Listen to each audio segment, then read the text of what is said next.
Sebuah tim militer Jerman yang terdiri dari 15 tentara dilaporkan tiba-tiba meninggalkan Greenland tanpa penjelasan.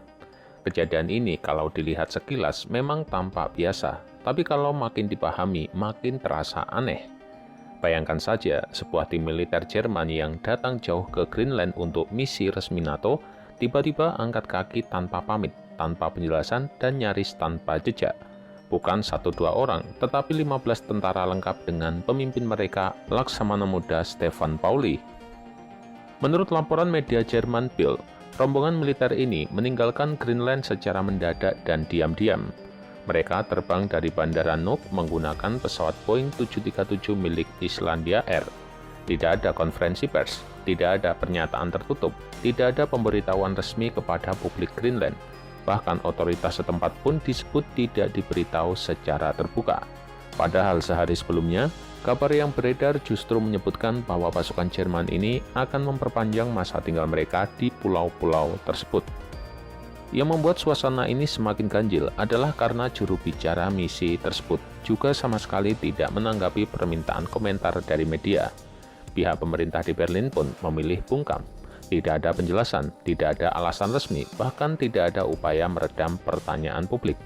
Dalam dunia militer dan diplomasi, sikap diam seperti ini justru sering memicu tanda tanya yang lebih besar.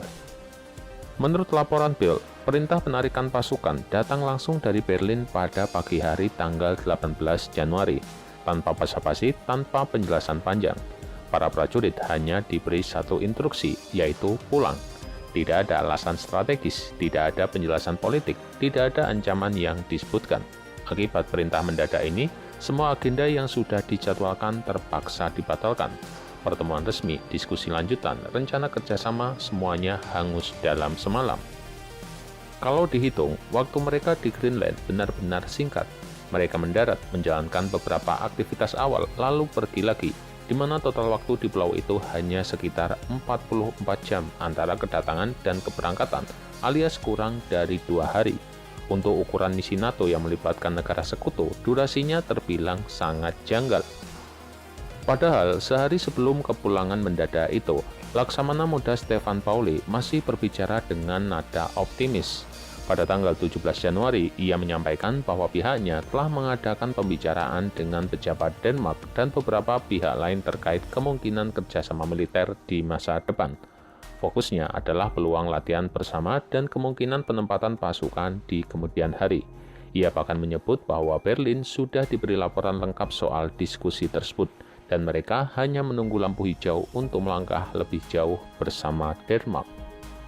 Pernyataan itu disampaikan oleh Pauli sekitar pukul 15:30 waktu setempat. Saat itu semuanya terdengar normal, profesional, dan terencana. Tetapi keesokan harinya, suasana berubah total.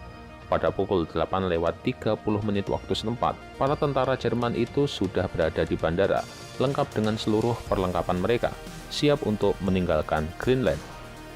Spekulasi pun mulai bermunculan. Media Bild mencatat bahwa sampai sekarang belum jelas apakah penarikan diri yang tergesa-gesa ini berkaitan langsung dengan langkah Presiden Amerika Serikat Donald Trump atau murni karena alasan lain yang tidak diungkapkan ke publik, tapi waktunya memang terlalu pas untuk diabaikan. Sehari sebelum penarikan pasukan Jerman, Trump mengumumkan kebijakan tarif baru yang cukup agresif. Tarif ini ditunjukkan kepada negara-negara Eropa yang secara terbuka mendukung Denmark dan menentang ambisi Amerika terhadap Greenland. Negara-negara yang terkena dampak bukanlah kaleng-kaleng. Mereka adalah Denmark, Norwegia, Swedia, Prancis, Jerman, Inggris Raya, Belanda, dan Finlandia. Trump dengan terang-terangan mengatakan bahwa tarif tersebut adalah respon atas dukungan negara-negara itu terhadap integritas teritorial Denmark dan pengerahan pasukan Eropa ke Greenland. Dalam logika Trump, kehadiran militer Eropa di Greenland dianggap sebagai bentuk perlawanan terhadap kepentingan Amerika Serikat. Trump bahkan melontarkan pernyataan yang sangat khas dari dirinya. Ia mengatakan bahwa selama bertahun-tahun, Amerika Serikat telah mensubsidi Denmark dan negara-negara Eropa lainnya tanpa mendapatkan balasan yang setimpal. Menurutnya, sudah waktunya Denmark menunjukkan rasa terima kasih dengan menyerahkan kendali atas Greenland kepada Amerika. Pernyataan itu tentu saja langsung memicu kemarahan dan kekhawatiran di Eropa.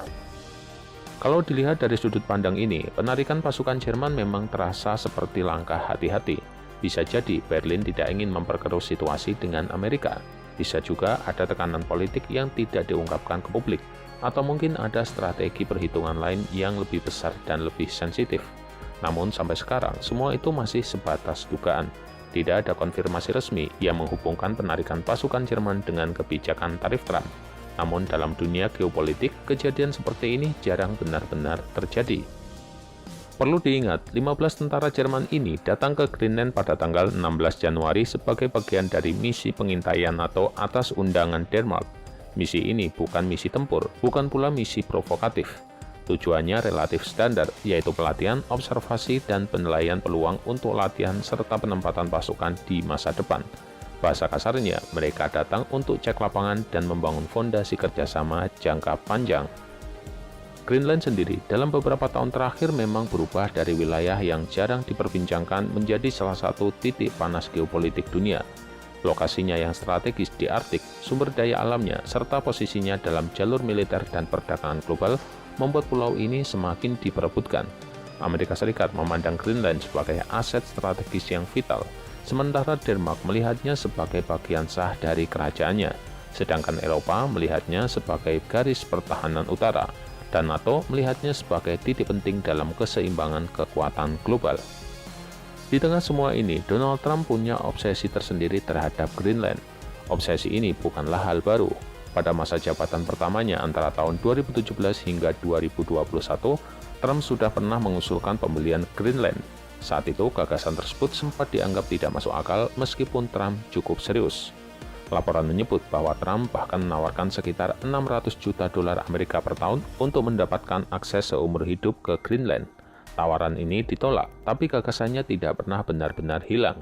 Pada tahun 2025, pemerintah Trump kembali menghidupkan wacana tersebut.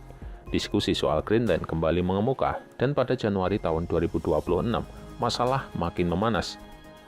Kontroversi soal Greenland semakin membesar ketika istri penasihat keamanan dalam negeri Trump, Stephen Miller, mengunggah gambar di platform X yang menunjukkan peta Greenland berbendera seperti bendera Amerika Serikat.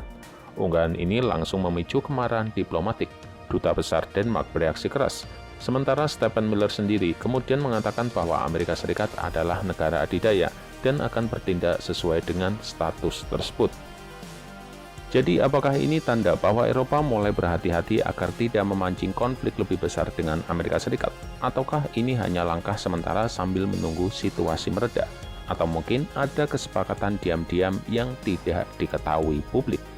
Yang pasti, kepergian mendadak 15 tentara Jerman dari Greenland bukanlah kejadian sepele. Ini adalah potongan kecil dari gambaran besar geopolitik dunia saat ini. Gambaran tentang perebutan pengaruh, tekanan politik, dan kepentingan strategis di wilayah Arktik.